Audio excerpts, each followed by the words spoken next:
Halo, Assalamualaikum warahmatullahi wabarakatuh. Sahabat, teman-teman penderita GERD, anxiety, dan asam lambung dimanapun teman-teman berada.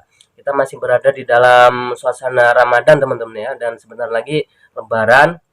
Dan untuk teman-teman yang sekarang sedang berjuang melawan GERD, anxiety, dan asam lambung, semoga dengan berkah Ramadan ini segera diberikan kesembuhan dan bisa menjalani aktivitas sediakan. Sama halnya dengan kesempatan-kesempatan yang lalu, di sini saya akan membagikan lagi pengalaman saya mengenai asam lambung, GERD, dan juga anxiety dari perspektif saya, teman-teman. Jadi saya sebagai orang yang pernah mengalami dan pernah berjuang melewati GERD, anxiety, dan asam lambung. Sebelumnya saya mohon maaf teman-teman ya.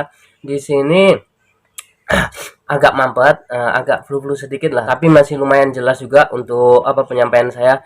Jadi untuk teman-teman yang sekarang sedang berjuang melawan GERD, anxiety, dan asam lambung yang menonton video ini dan merasa butuh pengetahuan-pengetahuan tentang penyakit ini, seperti apa penyakit GERD itu, berapa lama saya terkena penyakit GERD itu, apa saja sih yang saya lakukan, silahkan untuk mensubscribe channel ini, karena kedepannya saya akan terus juga membagikan pengalaman-pengalaman saya, bagaimana saya berjuang melewati GERD, anxiety, dan asam lambung ini.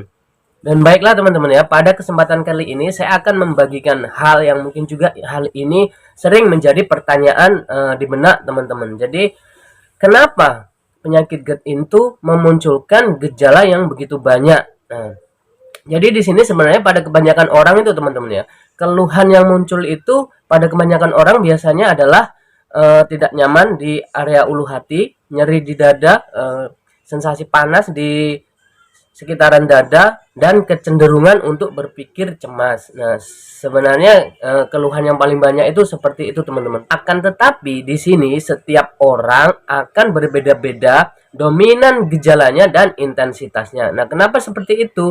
Nah, karena sebenarnya teman-teman ya, gejala yang kita rasakan di luar gejala yang mayoritas dirasakan oleh penderita GERD dan anxiety, di luar gejala itu, sebenarnya sensasi itu muncul dari kesensitivitasan otak kita. Maksudnya seperti ini teman-teman.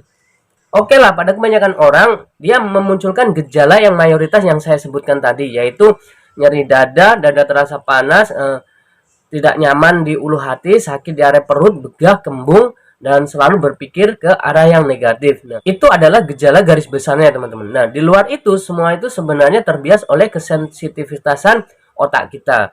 Contohnya seperti keringat dingin. Nah, keringat dingin itu sebenarnya akan semakin menjadi-jadi ketika kita bertambah cemas. Nah, di luar itu juga masih banyak. Pada intinya teman-teman ya, sebenarnya nyeri yang dirasakan atau sensasi yang dirasakan tubuh kita itu sebenarnya sedikit, tetapi otak kita lah yang membesar-besarkannya. Nah, seperti itulah teman-teman. Lantas di sini bagaimana dengan keluhan-keluhan yang muncul itu?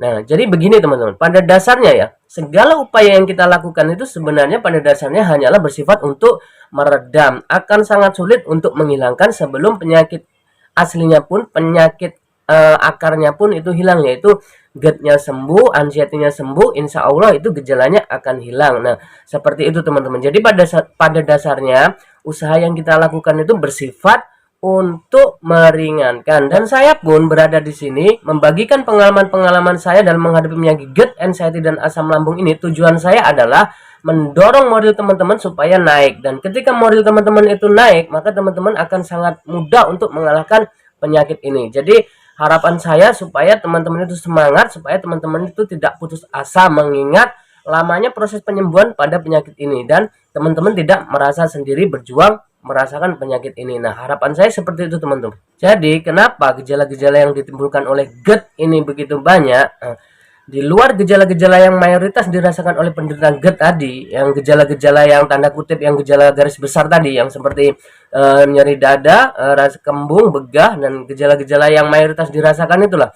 Sebenarnya gejala di luar itu teman-teman, itu adalah merupakan buah dari kesensitivitasan otak kita. Sedikit aja kita rasakan, tapi dibesar-besarkan oleh otak kita sehingga terasa begitu banyak dan berpindah-pindah gejalanya, bermacam-macam gejalanya. Nah, seperti itu teman-teman.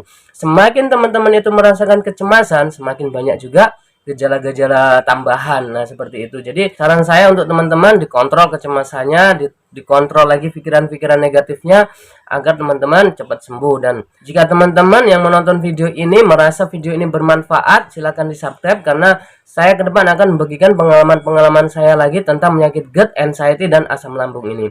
Pada kesempatan kali ini mungkin cukup sekian. Next kesempatan saya akan membuat video lagi. Assalamualaikum warahmatullahi wabarakatuh.